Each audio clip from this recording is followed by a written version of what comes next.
Sua ajuda aí do Marcelo, avisando sempre que nós gravamos nossas reuniões em áudio e vídeo e para posteriormente postarmos no YouTube, onde fica disponível para quem quiser assistir novamente ou quem eventualmente não tiver, pode assisti-lo. Boa tarde a todos. Promovendo a magia do Rotary, abro a reunião do Rotary Clube Rio de Janeiro Tijuca, dando as boas-vindas a todos.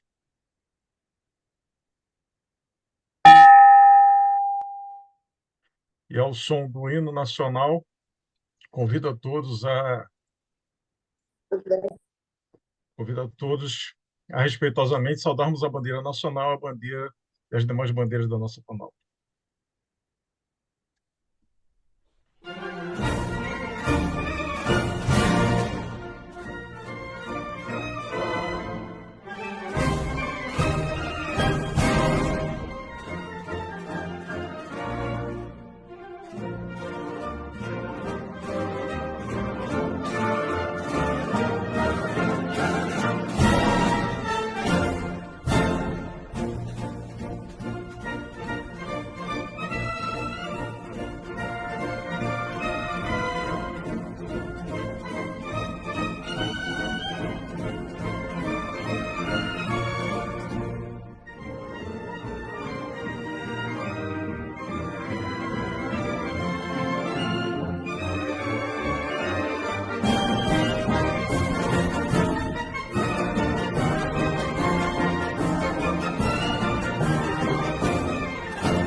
Antes de fazermos os anúncios das autoridades de Rotary International e os demais, hoje, como todos nós soubemos, faleceu a dona Ivone Chalfun.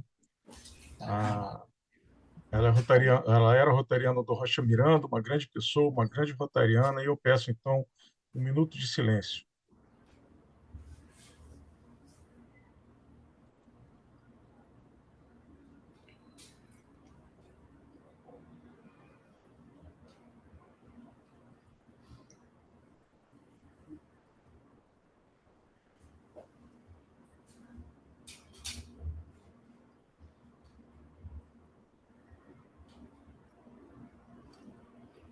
Convido a diretora de protocolo, Silmara Castro, para fazer os anúncios das lideranças de Rotary International e o palestrante dessa tarde.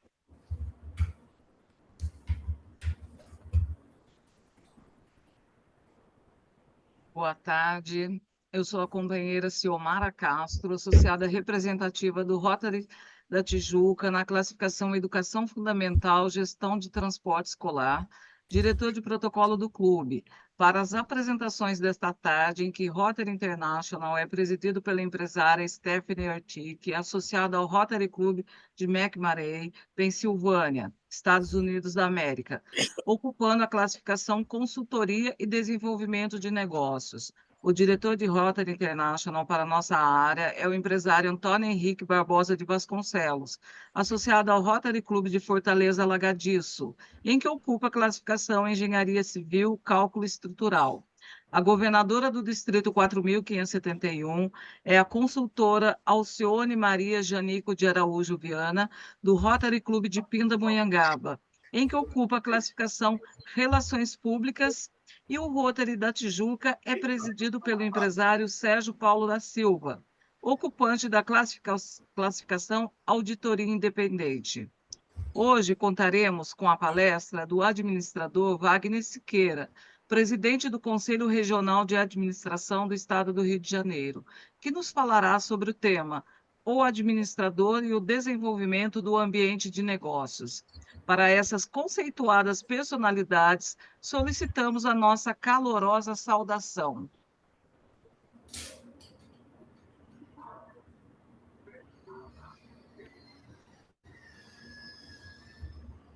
Obrigado, Silmara.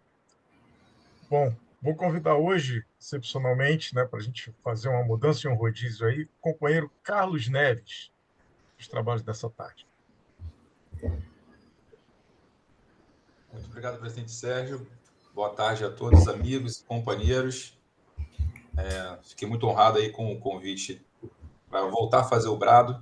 da minha querida Amália, né?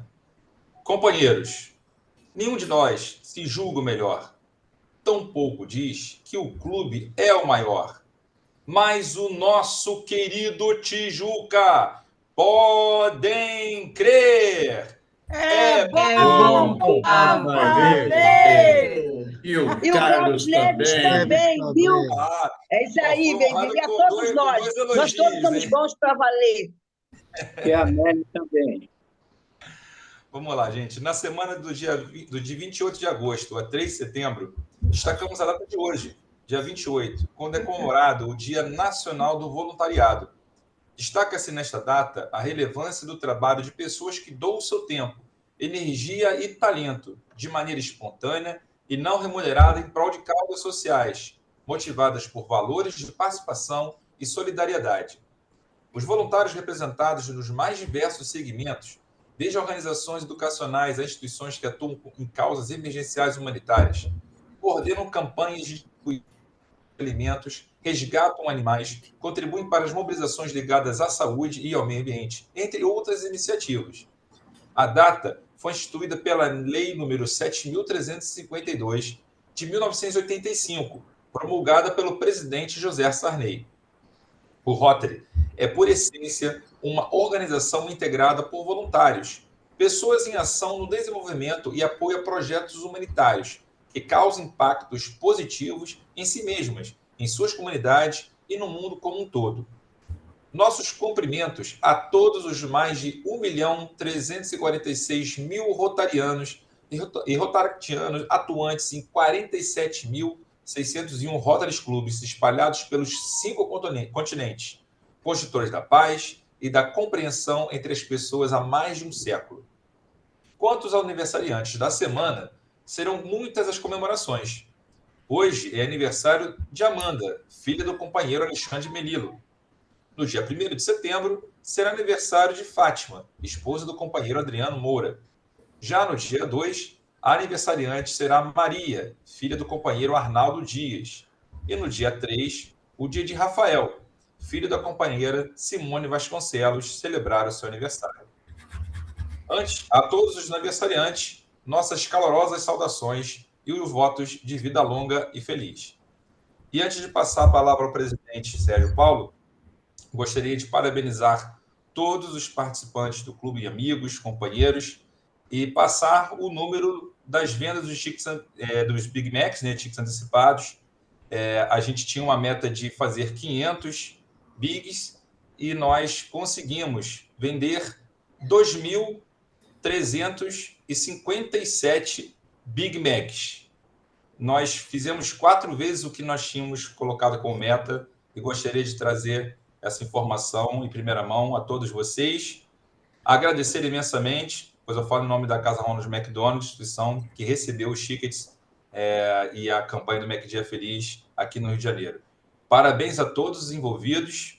Obrigado, presidente Sérgio Paulo, por mais uma vez deixar a Casa Ronald fazer parte, né, desse grupo maravilhoso. Agradecer ao nosso padrinho Rotary, no Rotary Tijuca, nosso amigo e companheiro Chopper Padrão. Mais uma vez, boa tarde, e passo a palavra agora para o nosso presidente Sérgio Paulo. Obrigado, Carlos. Poxa, participação maravilhosa e cheia de boas notícias. Parabéns para nós aí, para quem está visitando de outros clubes. Eu vi que o empenho foi geral aí, várias fotos nas redes sociais. Estamos todos de parabéns aí. Quem ganha são as crianças lá que são as beneficiadas. Parabéns a todos novamente. Bom, agora convido o companheiro Gabriel Brito Gil para um breve resumo das realizações desses últimos dias. Obrigado, presidente Sérgio Paulo. Na tribuna, Gabriel Brito Gil, associado representativo do Rotary da Tijuca, na classificação Direito Notarial e Registral. Acontecimentos da Semana do Bom para Valer, entre os dias 19 e 27 de agosto. No dia 19 de agosto, o Rotary da Tijuca prestigiou os seus clubes afiliados, os Rotary Clubes de Madureira e Meia, na visita oficial da governadora. No dia 20 de agosto, o nosso querido Tijuca recebeu do presidente de Rotary Internacional, Gordon McNally, a menção do Rotary de 2023-2024. que reconheceu o compromisso demonstrado pelo nosso clube em alcançar as suas metas e contribuir para o fortalecimento e o futuro de nossa instituição. No mesmo dia, também estivemos presentes na reunião de lançamento e instalação da Academia Rotária Angolana de Artes e Letras, ARAAL, convictos que as academias são espaços onde a cultura pavimenta a construção da paz, e é a maior causa de nossa instituição. Já no dia 21, estivemos presentes em mais uma reunião do Conselho Distrital de Saúde, da AP 2.2, sempre atentos na concretização de uma de nossas metas externas, a meta externa número 4, que prevê a participação de nosso clube neste importante conceito de saúde. No dia 22 de agosto, o Bom Pra Valer realizou o plantio de mais uma árvore da amizade no 1º Batalhão de Polícia do Exército, em comemoração ao Dia do Soldado e em celebração da presença do 1º BPE em solo tijucano. Também no dia 22, registramos a presença do Rotary da Tijuca nas celebrações dos 80 anos da Associação Nacional de Economia, ANE. No mesmo dia, também estivemos presentes na 2ª reunião do CER, o Centro de Estudos Rotários José Moutinho Duarte, do Distrito 4.571, como um dos clubes parceiros daquela reunião. Já no sábado, dia 24, como mencionado pelo companheiro Carlos Neves, comemoramos o dia do MEC Dia Feliz. Os companheiros do Tijuca lá estiveram presentes, com seus jalecos amarelos, cercados de sua família e seus amigos, para juntos entrarem em ação para celebrar a vida e contribuir para a causa de nossa associada corporativa, a Casa Ronald McDonald do Rio de Janeiro, em prol do combate ao câncer infanto-juvenil. As atividades de sábado foram o ponto culminante de dias anteriores de intenso trabalho na venda dos tickets antecipados que acabamos de receber do companheiro Carlos, o saldo extremamente positivo, e também na divulgação da campanha. Ressaltamos também que, além do apoio à campanha do MEC Dia Feliz, tivemos a oportunidade de apoiar as hóspedes e irmãs do Sodalício da Sacra Família. Apoiamos também as crianças assistidas pelo também associado corporativo Exército de Salvação e as pessoas em situação de vulnerabilidade social de nosso bairro, através da distribuição dos sanduíches do Big Mac.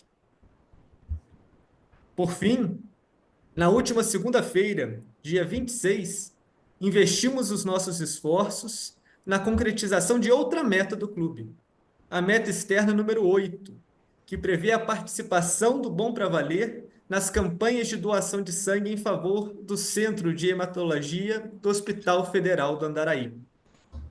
No mesmo dia, o Tijuca participou de mais 2 eventos: a solenidade de posse do Conselho Diretor, Conselho Consultivo e Conselho Fiscal da ABROL, Academia Brasileira Rotária de Letras, e na 9ª reunião regional da Comissão Distrital de Desenvolvimento do Quadro Associativo do nosso distrito.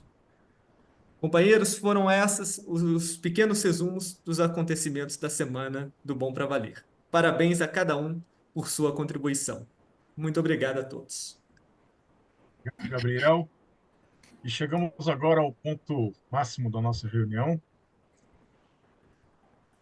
E eu vou convidar, então, o companheiro Arnaldo Dias para fazer a apresentação do nosso palestrante. Boa tarde a todos. Quem lhes fala é o companheiro Arnaldo Dias, ocupante da classificação Contabilidade e Auditoria, para a apresentação do palestrante desta tarde. Wagner Siqueira é presidente do Conselho Regional de Administração do Rio de Janeiro, CRARJ, e conselheiro do Conselho de Administração do CIEE, Centro de Integração Empresa-Escola. Vogal da Junta Comercial do Rio de Janeiro, é ex-diretor-geral de Administração e Finanças da Embratur, ex-membro do CNTUR, Confederação Nacional de Turismo, representando o então Ministério do Planejamento, e ex-presidente do Rio Centro.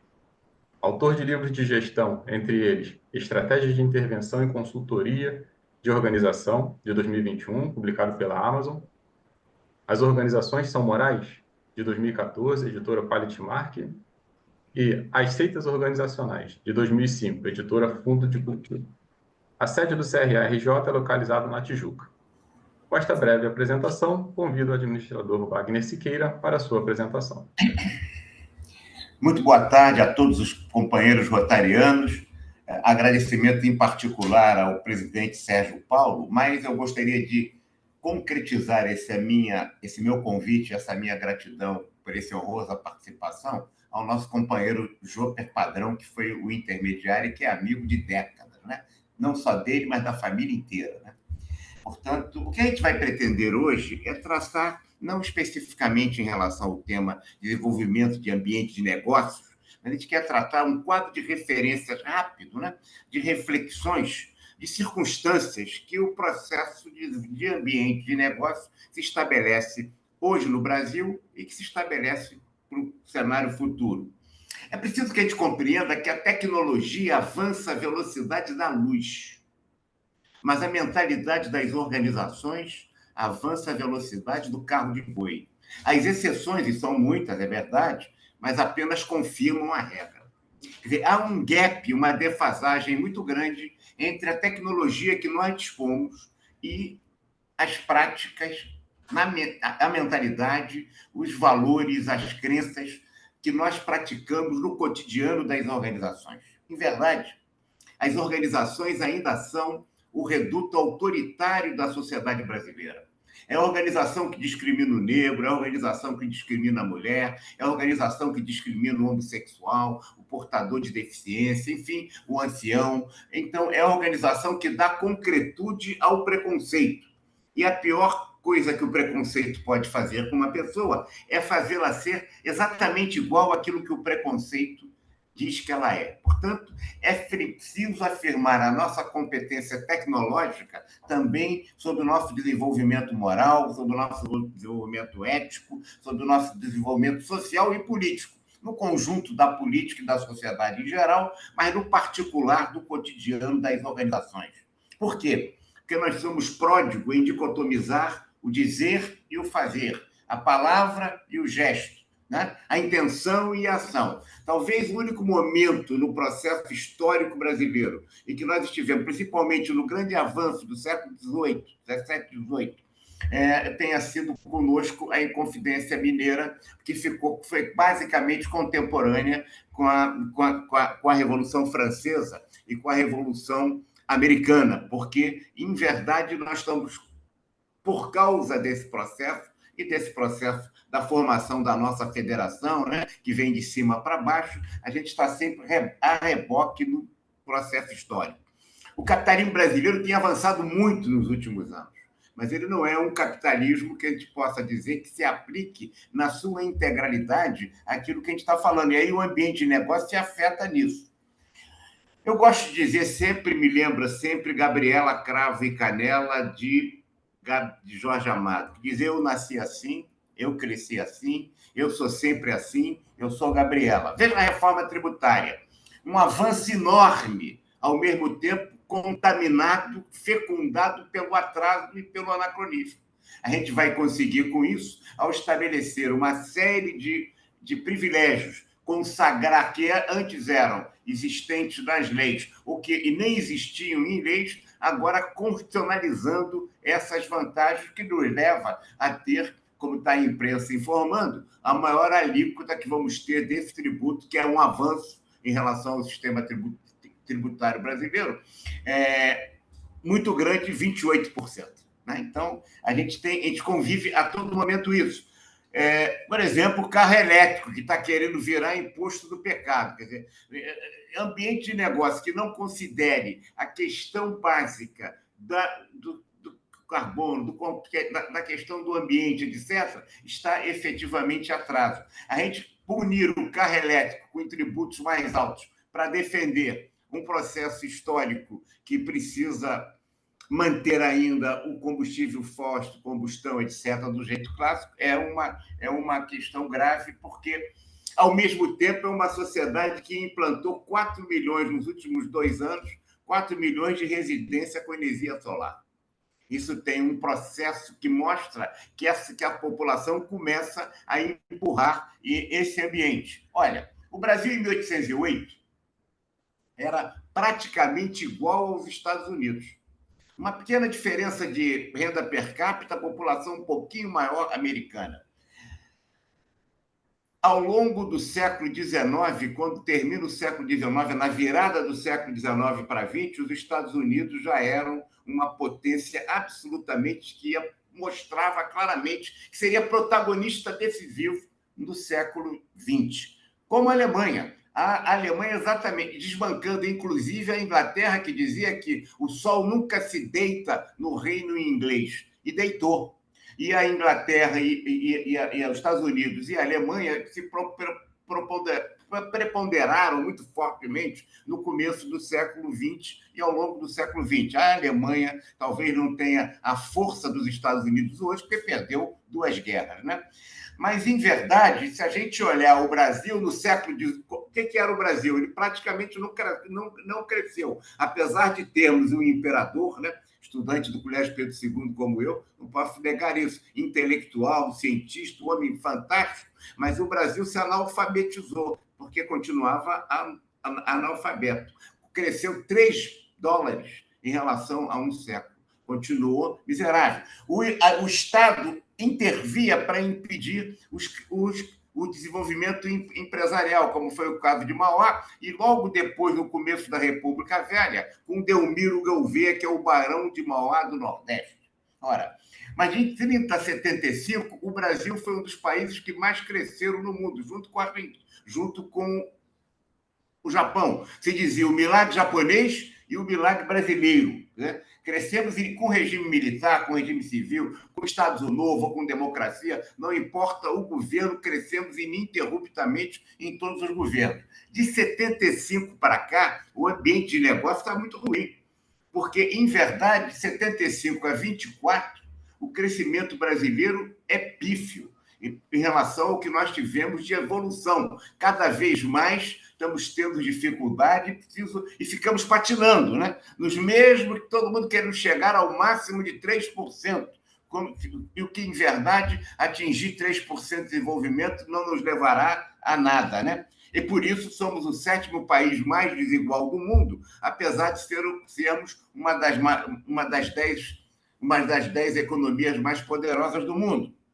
Quando a gente pensa na questão de educação, a primeira faculdade no Brasil foi criada em 1808. A gente perde essa perspectiva.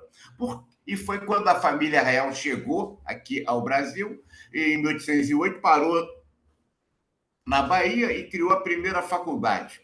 Mas a gente só criou a primeira universidade em 1920, e não foi por conta de uma decisão da elite brasileira, da classe dominante, dos pensadores brasileiros, dos educadores brasileiros, que se criou a primeira universidade. Não, foi para dar o título de doutor honoris causa ao rei da Bélgica, Leopoldo, que com sua esposa, a rainha Elizabeth da Bélgica, vinha trazer aqui o primeiro investimento da Belga Mineira em Minas. Se aí se correu. Agora, os países cucarachos aqui do entorno já tinham faculdade desde o século XVI, 1500 e pouco. É preciso que ele considere isso. Portanto, a questão de educação, que a gente continua falando, e as empresas maiores, cada vez mais, para suprir as deficiências do nosso ensino, estão criando as universidades corporativas, cada vez mais, isso já é um processo de uma herança histórica. Isso estabeleceu também uma questão que precisa ser reconhecida, que são os privilégios estatais, que tem grupos que são verdadeiras castas no serviço público, como o grupo jurídico, como dos fiscais, como o grupo de auditoria, como o grupo legislativo, etc., junto com os privilégios privados, que fez o Gianetti falar, né, sempre de recursos públicos e benefícios privados.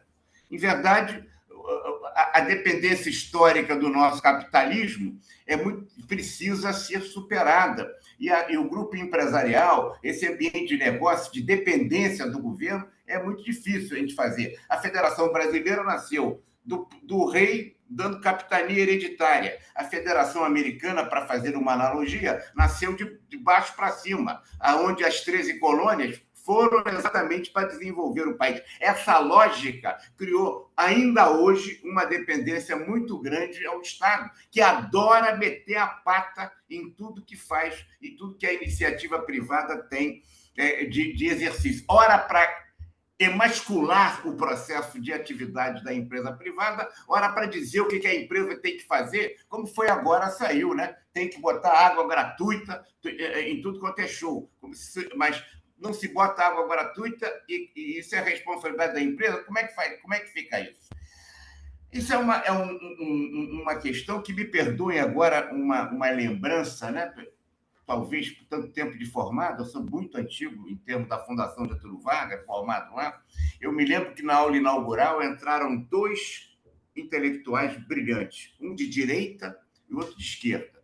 Os 2 intelectuais convivendo e trocando ideias e nas suas divergências, mas buscando seus pontos de encontro. Era Gleicon de Paiva, que quem for estudar melhor a Revolução de 64 vai ver que um dos ideólogos da Revolução de 64 foi Gleicon de Paiva, que era um representante da direita inteligente, culta, que era muito forte no Brasil naquela época, e, por outro lado, o representante da direita, da esquerda inteligente, preparado, que era Santiago Dantas. Com pessoas completamente distintas. E, se a gente for olhar hoje, a gente vai ver o seguinte: o que está acontecendo? Isso influi diretamente no ambiente de negócio. Essas distâncias vão se aproximando e isso vira uma ferradura. O discurso da extrema-direita é exatamente igual ao discurso da extrema-esquerda. As práticas da direita é igual às práticas da esquerda. E o atraso que ambos os governos possibilitam nos leva a isso. Então, o Gleicon de Paiva, vou falar uma frase dura aqui para vocês, tem muitos empresários aqui, não estou me referindo a você, estou me referindo ao processo econômico do capitalismo brasileiro, foi ele que disse. Eu fiquei impressionado como estudante primeiranista, havendo a aula inaugural na Fundação, na Escola Brasileira de Administração, a EBAP. O Gleicon de Paiva disse: o empresário brasileiro é um híbrido roedor, tem a voracidade do rato e a coragem do coelho. Gleicon de Paiva, extrema... Aí veio o Santiago Dantas, de esquerda. Eu esperava um discurso duro da esquerda. Ele disse também: meus filhos, a elite, o povo enquanto povo, cumpre o seu papel, mas a elite enquanto elite não cumpre o seu papel. Então, eles estavam se identificando na mesma natureza. E a gente está vivendo uma circunstância agora que é muito mais agravante, porque... as pessoas não só, os nossos filhos e netos, não só estão saindo do país, que são mais qualificados, como também eles não conseguem se conversar dependendo da posição que esteja. Então, esse contexto nacional nos leva a uma outra questão que marcará certamente o futuro das empresas, da predominância mundial nesse primeiro quartel do século XXI. Estados Unidos ou China? Quem vencerá esse protagonismo? Quem será o protagonista do século XXI, como os Estados Unidos e a Alemanha começaram a ser na virada do século XIX para XX? E aí a gente assiste perplexo o renascimento da civilização milenar chinesa com muita importância no mundo.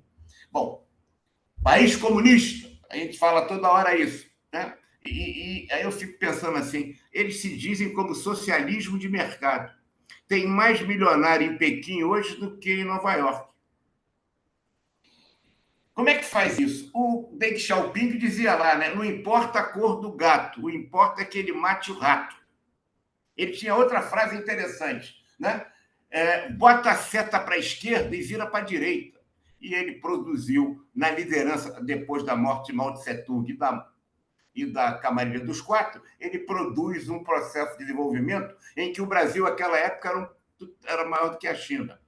Era maior também do que a Coreia. E a gente era o país do futuro. Então, essa questão nos leva, né, à discussão do processo que está aqui hoje, e a gente tem que entender o seguinte, porque o que acontece? Uma comparativa, é só o governo que é responsável por isso? Ou esse Estado representa também esse estilo dominante? A reforma tributária está dizendo que não é só o governo, A ou B. Aliás, a lei da reforma tributária já vem há algum tempo, que só estamos tratando de reforma de consumo, né? Não estamos falando ainda de imposto de renda, de nada de renda. Mas o Brasil e a China e a Índia. A Índia é uma sociedade aberta, certamente, com mentalidade fechada. A China é uma sociedade fechada, uma ditadura do partido único, preconceituosa, que discrimina minorias de forma brutal, mas a mentalidade é barca. A gente sabe que é muito mais fácil comercializar na China do que comercializar importação e exportação com o Brasil. A nossa sociedade é muito mais fechada, a nossa economia é muito mais fechada. Então, esse é um contexto que se coloca porque quem vai ganhar esta guerra? Isso vai ter influência. Quem é que tem dinheiro hoje para implantar? O Brasil cresceu muito com a aplicação no mundo ocidental dos grandes países do mundo ocidental, Alemanha, Estados Unidos principalmente, Canadá, etc. E agora, como é que faz? Vamos ser chineses. Se nós não vou ser contra, como é que fica essa discussão? Eu lembro sempre que país não tem amigos, tem interesses. A outra questão que se coloca, portanto, é como é que nós vamos fazer, né, diante desses dados da OCDE. O Brasil tem os 10 piores desempenhos do mundo em matemática e inglês. Como é que vocês, empresários, vão se dar com isso? Só 1/3 da população é plenamente conectada à internet. Só 58% dos brasileiros acessam a internet por smartphone. Ao mesmo tempo, nossos professores estão combatendo o smartphone nas escolas importantes, como se os estudantes que usam smartphone não fossem usar smartphone e inteligência artificial ao longo da sua carreira, e vai usar. 68% tem conhecimento básico de matemática, não tem conhecimento básico de matemática, e por aí vão números que eu não quero ficar colocando essas questões aqui para os senhores, mas que dá o quadro de referência, que a gente precisa mudar isso. Aí bate uma questão fundamental econômica, que afeta muito certo. A economia real versus a economia Wagner, financeira. Pois não. Desculpe interromper, você tem mais 4 minutos para encerrar a sua palestra. Era só 20, já estava passando, né? Então tá bem. A economia financeira vende... Vou concluir, então, só com a economia financeira. A aplicação financeira vende mais do que o investimento produtivo. A economia real é sugada pela financiarização financeira. Quando eu vejo os especialistas falando nas televisões sobre os eventos, a gente está sempre falando do dia anterior e da bolsa, sempre da aplicação financeira. E quando a escolha do CEO da grande empresa se faz, não é pelo conhecimento específico que ele tem daquela área. Inclusive, os donos das universidades. Os recursos existem, mas estão sendo esterilizados pela especulação. Essa questão é uma questão que a gente precisa pensar, porque a economia verde, já estou concluindo, despertou e galvaniza a preocupação de contabilizar o não contabilizável, de conferir tangível ao não tangível na contabilidade das organizações. Quanto vale um crédito de carbono, uma tonelada de crédito de carbono para as compensações empresariais? O Brasil tem condições absolutamente invulgares, e aí, usando a última fase, e pedindo desculpa pelo excesso de tempo aqui, a gente tem a sustentabilidade, passa a ser o motor da nova economia. Se a gente não entender isso, a gente fala, mas não faz isso. O lugar mais sensível no bolso do corpo humano é o bolso. Mas lixo vale dinheiro, gente. Grandes ativos de energia fóssil vão virar prejuízo nos balanços contábeis. Não há hipótese de todas as agendas de petróleo serem incorporadas efetivamente, mas nós somos uma matriz energética que tem mais de 60% de energia renovável. Estoque do CO2 vale dinheiro. O Rio de Janeiro implantou, e aí concluo, o Rio de Janeiro fez um contrato com a Nasdaq para fazer uma bolsa efetiva no Estado de carbono. Nós temos 80 plataformas e nenhuma bolsa no mundo. Se tem um país que tem que crescer através dessa área, não é pelo discurso. A gente queima a floresta e estamos queimando dinheiro. Portanto, descarbonizar não é apenas com os combustíveis fósseis, é acabar, é reduzir, é mitigar as emissões dos gases poluentes. Eu me pergunto, e aí a conclusão, será que uma empresa que tem controle de sua poluição, gostaria de fazer a venda dos seus ativos de carbono para uma empresa poluente? Muito obrigado e desculpe por eu ter feito uma exposição que o vídeo vai passar do tempo. Muito obrigado.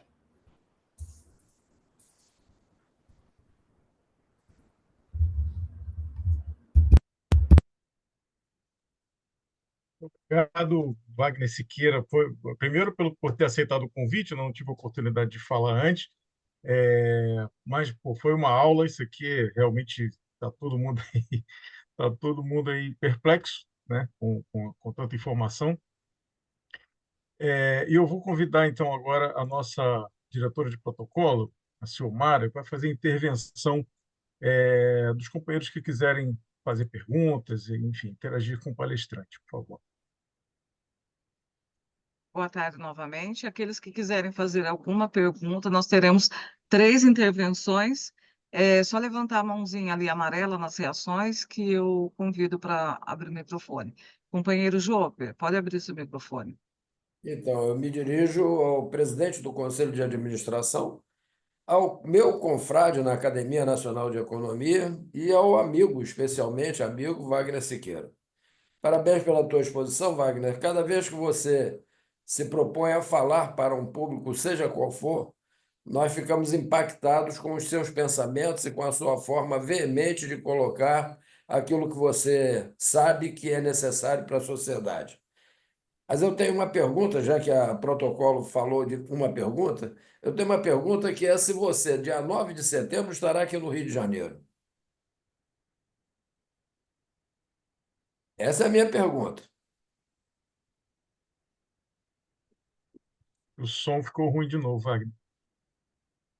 Você está sem som. Mexer no fio lá de novo, igual. Voltou. Fala agora. Não. Vai ver que ele ficou emocionado com a minha pergunta, não?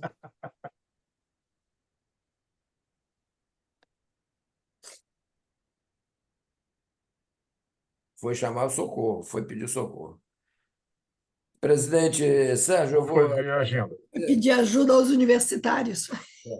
Presidente Sérgio, eu vou Sim. adiantar você, dia 9 de setembro é o dia do administrador. E a sede do Conselho fica na Tijuca, na rua Professor Gabiso.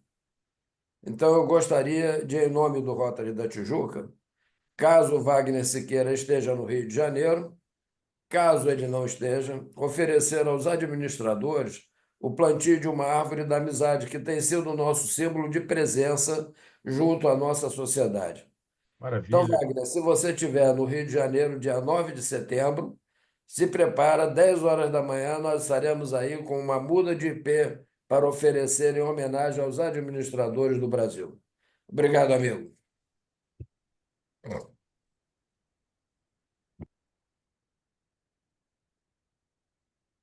Acho que ficou Presidente, nós não prejudicado o temos som, mais né? nenhuma pergunta. Ah, tem mais uma, o companheiro Tem Sérgio. professor Sérgio. Vamos ver Professor Sérgio, não é companheiro ainda. Pode abrir seu microfone. vai ser, né? Boa tarde a todos. Saudar o presidente Sérgio Paulo. Saudar a todos. O grande administrador Wagner Siqueira, que a gente tem uma admiração enorme pela sua cultura e conhecimento, experiência e vivência. Gostaria de colocar um ponto para ajudar nesse debate. Eu vejo que a questão das fraudes é um dos grandes desafios que é colocado na governança corporativa das organizações. Dentro desse contexto, né, de inovação, como você, Wagner Siqueira, vê, né, esse desafio para as organizações? Veja bem, eu não sei se estão ouvindo. Estão ouvindo? Sim. Sim, tá bom. Veja bem, um dos economistas que eu admiro muito é Gunnar Myrdal, que foi prêmio Nobel de Economia em 1957. Ele dizia o seguinte: a corrupção é pré-requisito para o desenvolvimento. Não há nenhum país no mundo que tenha crescido sem processo de corrupção. Aliás, a natureza do homem é a mesma, e permanente e universal. Sempre tem corrupção. O problema do Brasil é a impunidade.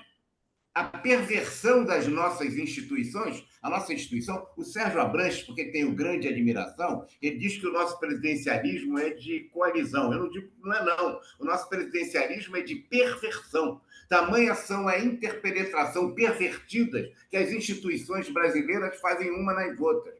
Portanto, se você colocar um país dirigido absolutamente pela congregação mariana, não estamos querendo dizer que isso vai garantir desenvolvimento. É claro que isso perturba. Agora, quando você tem retrocesso, Sérgio, a gente se conhece há muitos anos também, né, Sérgio?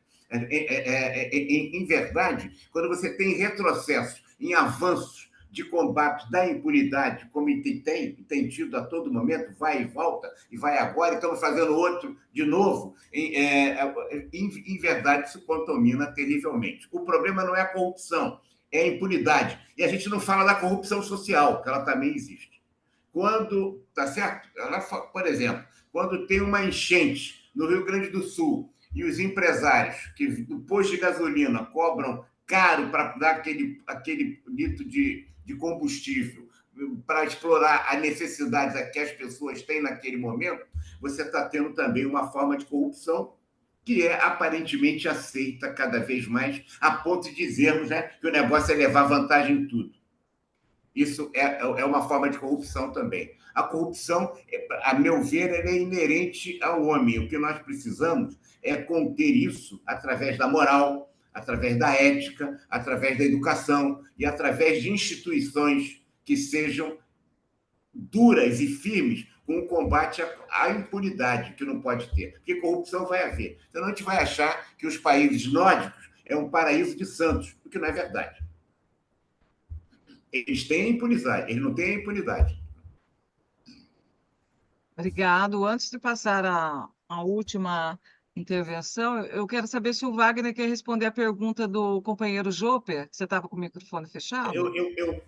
Ele me convidou, pelo que eu entendi, eu vi bem, para fazer, que é parte do Rotary Tijuca, a implantação de uma árvore, o plantio de uma árvore na Tijuca, no dia 9. Com muita honra eu aceito esse convite.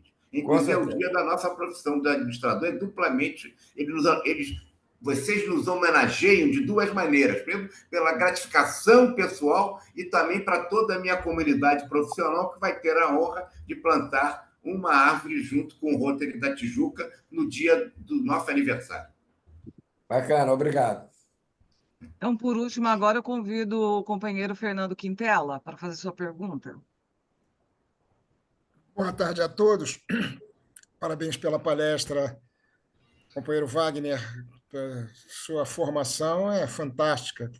Pedro II e EBAP, duas instituições de elite. Falando em educação, você tangenciou o assunto muito rapidamente. Eu sei que o que você tinha para explanar era muito mais do que o tempo, infelizmente, permite numa palestra em Rotary.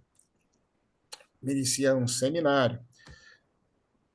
O que você acha que precisa mudar a educação brasileira hoje, principalmente a educação universitária, para adequar o seu conteúdo, a sua grade curricular às novas necessidades que o tempo moderno exige, principalmente de administradores, economistas, contadores, enfim, de todas as profissões, mas principalmente para quem tem responsabilidade de conduzir a economia. Dentro daquele espírito também, e aí eu aproveito para falar uma frase que não sei a autoria, mas ele me parece muito pertinente, que o governo é tão mau patrão que se comprar um circo hoje, amanhã o anão começa a crescer. É verdade, não há dúvida. O governo não é patrão, isso não é o papel do governo. O papel do governo é ser governo. Eu acho que o Estado é muito necessário para regular relações que a sociedade como um todo precisa, mas o processo do desenvolvimento do país não deve ser feito pelo governo. O que nós temos é pervertido isso, e ao longo da nossa história colocamos durante muito tempo, estamos conseguindo escapar disso muito recentemente, ainda de forma muito tímida, a meu ver, através em que a classe empresarial e empreendedora afirma realmente o processo de desenvolvimento. Agora, o que eu te diria em relação... Eu não tenho solução para a educação, gostaria de a ter.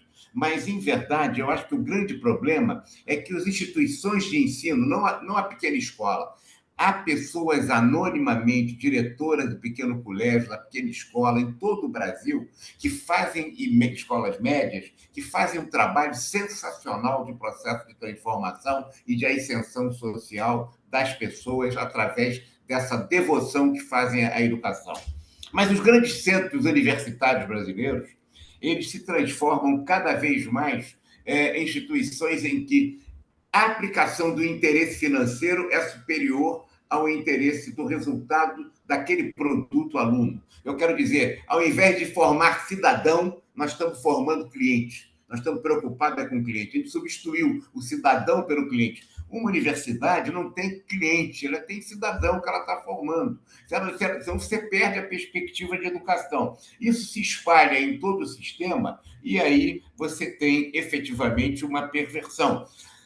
Por outro lado, há um erro de se dicotomizar o problema da educação entre o aluno e o professor. Não é nem o aluno e o professor. Você tem professores... O professor realmente é um herói, mas existe um intermediário que liga o aluno com o professor que sempre cria problemas, que eu chamo de gerência. Que a gerência vai desde o diretor da escola ao ministro da Educação, ao secretário da Educação. Quer dizer, a gestão da educação é que perverte o processo educacional. E a gente justifica o mau desempenho da educação culpando ora o aluno, ora o professor. Professor que não quer nada e aluno que não quer nada, que não é verdade. Você tem... O processo educacional, ele precisa... O problema da educação é um problema de gerência. Muito mais do que o problema de formação do professor. Porque cada vez mais, o professor fica limitado por gestões que o impactam. O Ministério da Educação é um ministério que merece severas críticas em relação a isso. Eu não estou falando do governo atual, nem do anterior, eu estou falando do processo histórico, a não ser raríssimas exceções. Obrigada, administrador Wagner. Presidente Sérgio Paulo, encerro aqui minha participação. Muito obrigada. Obrigado, Silmara. Mais uma vez, obrigado, Wagner. Foi uma honra ter o presidente do Conselho Regional de Administração aqui na nossa reunião. Uma palestra, como eu disse, foi uma aula. Será um prazer estar consigo de novo, plantando a árvore, né, em sinal de nossa amizade. E já fica o convite para uma próxima, né, uma próxima palestra que certeza que todo mundo aqui ficou com gostinho de quero mais, temos várias perguntas, mas infelizmente o tempo não nos permite. E para mostrar o nosso reconhecimento, o nosso agradecimento, eu peço ao nosso diretor de protocolo que projete aí o nosso certificado. Então, Maravilha. no dia 9, entregaremos em mão do dia 9 também. Muito obrigado, muito obrigado. O Joper vai me dizer aonde que eu devo estar, a que hora. Eu me sinto muito honrado por essa homenagem a mim, pessoalmente. Claro que eu represento isso, uma multidão de 52 mil registrados no nosso conselho e quase 6 mil empresas. Eu fico, portanto, muito envaidecido, pessoalmente, de honrar e de poder fazer esse ato simbólico de plantação de uma árvore que vai prosperar certamente por muitos e muitos anos e séculos. A honra homenagem ao professor Belmiro Siqueira, não? Com certeza. Tá certo. O certificado diz o seguinte: Conselho Diretor do Rotary Clube do Rio de Janeiro Tijuca, ao Bom para Valer, outorga este certificado de reconhecimento a Wagner Siqueira pela sua brilhante palestra sobre o tema o administrador e o desenvolvimento do ambiente de negócio, quando compartilhou seu conhecimento e contribuiu de maneira decisiva para a construção de pontes de amizade e cooperação entre as pessoas. Rio de Janeiro, 28 de agosto de 2024, Sérgio Paulo da Silva, presidente 2425. Muito obrigado, Wagner. Eu peço que você deixe sua mensagem final e continue conosco até o final da reunião. Olha, presidente, eu gostaria humildemente, com muita animação, fazer o meu agradecimento da honra especial que me foi concedida hoje.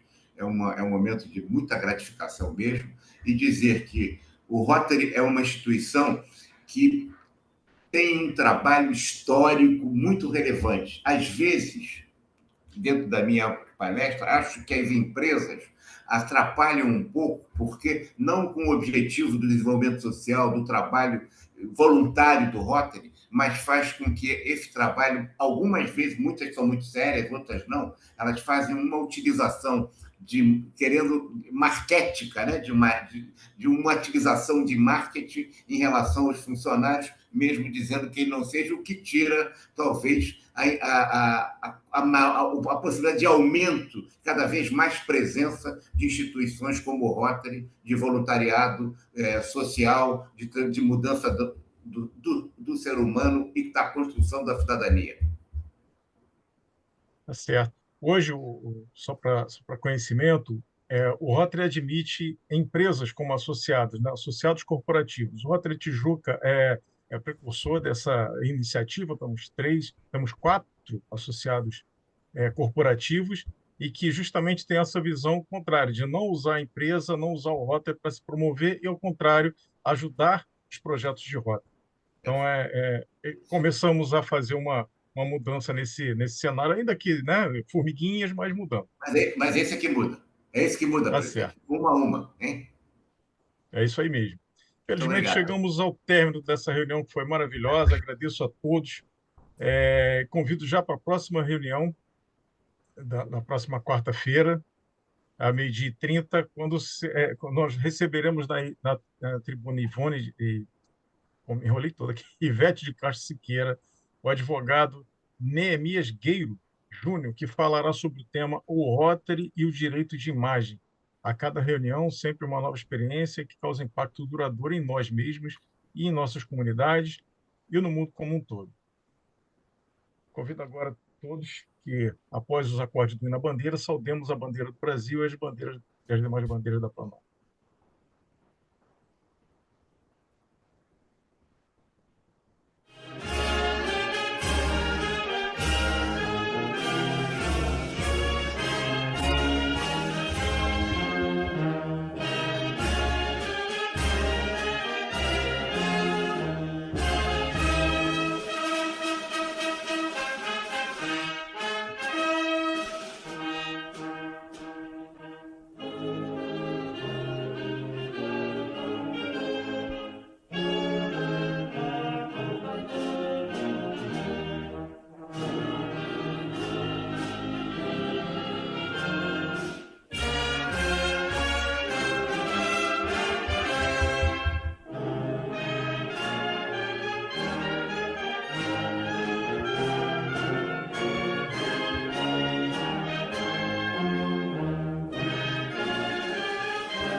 Declaro encerrada a nossa reunião, agradecendo mais uma vez a presença de todos, principalmente o nosso palestrante, e podem abrir os microfones para fazermos então o nosso companheirismo.